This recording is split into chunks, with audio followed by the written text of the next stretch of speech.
High, আমি doctor Supriya. আজকে আমি একটা কেস নিয়ে কথা বলবো, যেটা হচ্ছে লাস্ট স্যাটারডে আমি ফেস করি।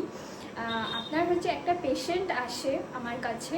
সে হচ্ছে মানে নিজের এজটাকে মানে খুব কমিয়ে বলছে যে আমার এজ হচ্ছে 29 এরকম বলছে।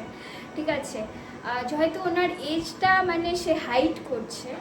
মানে এই কাজটা আমি বলবো যে করবেন না। ডক্টরের কাছে গিয়ে আপনি হচ্ছে এজকে হাইড করবেন না। আমি এটা হাম্বল রিকোয়েস্ট সবাইকে এটাই বলবো যে এখন মানে কি হয়েছে, ব্যাপারটা হচ্ছে যে পেশেন্ট আমার কাছে এলো।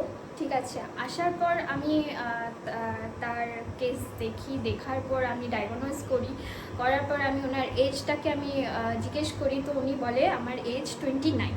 ঠিক আছে, এবার তার ফিজিক্যালি তাকে দেখে 29 মনে হচ্ছিল না। তো আমার যে অ্যাসিস্ট্যান্ট আছে সে আমাকে বলে যে ম্যাম, এনাকে দেখে তো 29 মনে হচ্ছে না, এনার এজটা তো হাই মনে হচ্ছে, একটু বেশি হবে।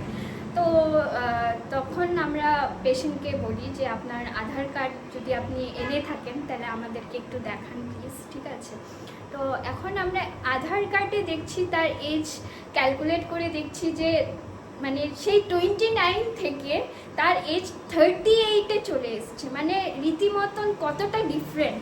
ঠিক আছে, মানে সে মানে আলটিমেটলি তার এজ হচ্ছে 38। ঠিক আছে, তো এবার কথাটা হচ্ছে যে প্লিজ হাইড করবেন না নিজের এজটাকে। তখন আমাদের যে আমরা যে ডায়াগনোজ করছি, আমাদের ট্রিটমেন্ট প্ল্যানিংটা টোটালি চেঞ্জ হয়ে যাচ্ছে।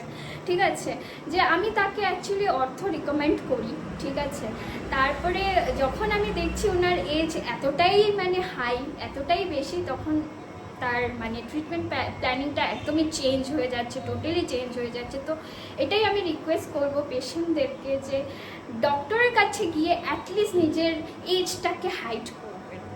বাস আমি এটুকুই বলবো আজকের জন্য। Thank you.